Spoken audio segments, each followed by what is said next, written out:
6h14, un invité de Comment j'ai réussi. Avec AJP, épargne, retraite, assurance emprunteur, prévoyance, santé. Bonjour David Van den Born. Bonjour Stéphane. Bienvenue sur Radio Classique. Vous êtes le cofondateur de OnePark. C'est une plateforme de réservation de places de parking en Europe, à la fois publique et privée. On va expliquer tout ça. Le système permet aux automobilistes de comparer à la fois les tarifs, les disponibilités dans près de 500 villes réparties dans 8 pays en Europe. Et vous annoncez ce matin un partenariat avec Total Energy qui va considérablement élargir votre base de clientèle. On va expliquer tout ça dans un instant. D'abord, peut-être un mot d'explication. Comment fonctionne votre centrale de réservation ? Alors, vous l'avez parfaitement précisé, OnePark, c'est le leader de la réservation de parking en Europe. On permet aux automobilistes de comparer et réserver leur place de parking à l'avance ou à la dernière minute, mais toujours au meilleur prix, parmi un inventaire de 3500 parkings dans 8 pays en Europe. On travaille avec deux typologies de parking bien distinctes, néanmoins très complémentaires. D'une part, des parkings publics, idéalement situés dans les centres-villes ou à proximité des gares ou des aéroports, dans lesquels on a tous l'habitude d'aller se garer. Et d'autre part, des parkings privés, essentiellement d'hôtels, qu'on rend accessibles au grand public à travers la technologie de contrôle d'accès notamment qu'on leur met à disposition. Est-ce que les places de parking qui sont proposées sur votre application sont au même tarif que si l'automobiliste se rendait directement dans les parkings, ou est-ce que les tarifs sont négociés, ou est-ce qu'ils sont plus chers, par exemple, s'il y a une commission supplémentaire ? Alors, les tarifs sont systématiquement plus intéressants que les tarifs qui sont pratiqués dans les parkings en direct. Ça, c'est pour la partie parking public. Nos équipes commerciales et de relations partenaires négocient systématiquement des tarifs avantageux pour en faire profiter à nos automobilistes qui peuvent donc se garer simplement et au meilleur prix.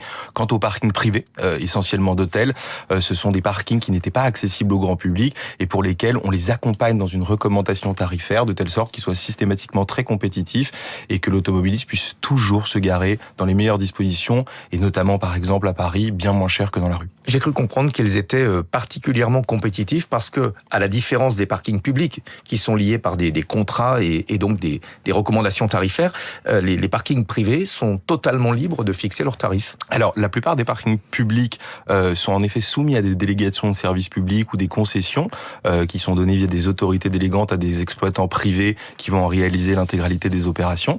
En effet, les parkings privés, que ce soit des hôtels, des sièges sociaux d'entreprise ou des bailleurs sociaux, n'étant pas soumis à ces délégations, n'ont pas d'encadrement tarifaire et donc ont une propension à pouvoir pratiquer des tarifs qui sont plus compétitifs. On va parler de vos actionnaires. Ce sont notamment des grands propriétaires de parking. Keolis, qui est une filiale de la SNCF, le groupe Accor dans l'hôtellerie, Aéroport de Paris, qui évidemment possède des parkings à proximité des aéroports. Et puis, Total Energy, qui fait son entrée autour de table.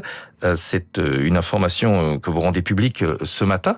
Et ça va permettre d'élargir votre base de clientèle. Pour quelle raison ? Tout à fait, absolument.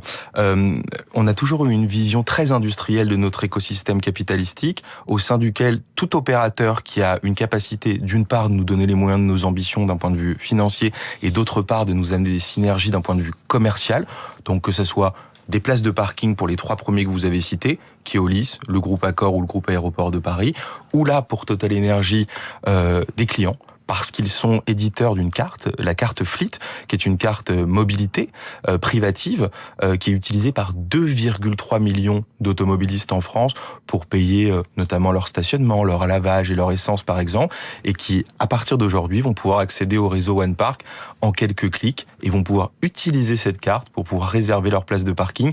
Et c'est la stratégie qu'on continuera à poursuivre, s'associer avec des opérateurs de premier plan pour nous permettre d'accélérer notre croissance et notre rentabilité. Combien de clients supplémentaire va vous apporter ce partenariat ? 2,3 millions de nouveaux clients, auxquels s'ajoute notre base existante de 2,7 millions de clients, ce qui fait que j'ai le plaisir de vous annoncer ce matin qu'on dépasse la barre symbolique des 5 millions de clients sur OnePark. Et ça va vous permettre de confirmer vos objectifs financiers puisque vous avez prévu d'être rentable sur l'année 2025. Tout à fait, absolument. On a globalement une phase de développement qui s'est passée en 3 parties. Une première phase d'hypercroissance, non rentable, certes, qui était une stratégie délibérée, conquête de marché entre 2015 et 2019, tant sur la partie offre que sur la partie demande.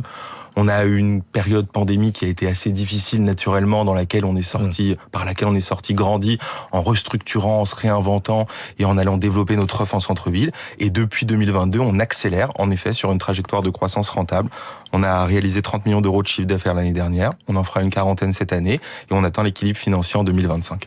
Comment se porte le marché dans les villes qui ont une politique restrictive en matière d'automobile ? Je pense évidemment à Paris mais pas uniquement. Est-ce que la demande est forte parce que beaucoup de places ont été supprimées pour les parkings en surface, ou au contraire, est-ce que la demande est en chute libre parce qu'il y a moins de voitures?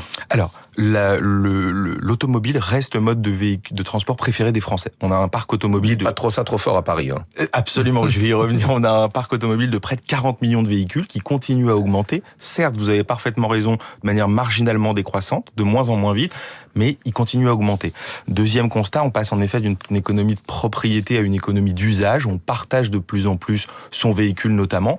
Et certaines villes, comme la ville de Paris, ont des politiques qui ont vocation à libérer de l'espace en centre-ville pour permettre le développement et l'essor de modes de transport alternatifs.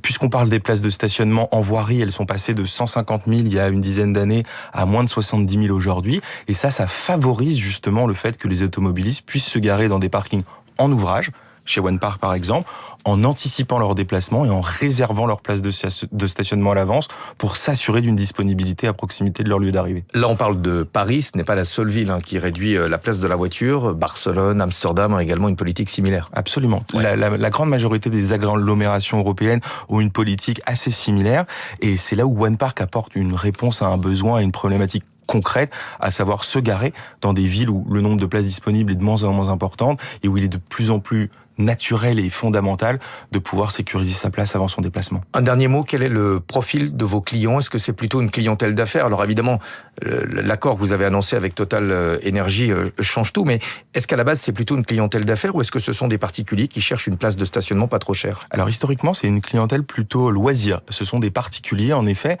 qui ont une forme de sensibilité au prix vis-à-vis du stationnement, ce qui est tout à fait compréhensible, et qui vont chercher d'une part à se garer simplement et surtout au meilleur prix. C'est à peu près 80% de notre clientèle historique. 20%, c'est une clientèle d'affaires. Et ces fameux 2,3 millions de nouveaux clients qui arrivent par l'intermédiaire du partenariat stratégique avec Total Énergie touche et vise essentiellement une clientèle d'affaires qui est justement parfaitement complémentaire à notre base client actuelle. Et c'est en ce sens que cette opération fait justement beaucoup de sens pour nous. Merci beaucoup. Merci David à vous, Van den Born, cofondateur de OnePark. Merci d'être venu ce matin nous présenter cet accord, ce partenariat avec Total Énergie. 6h21, Nathalie Janson.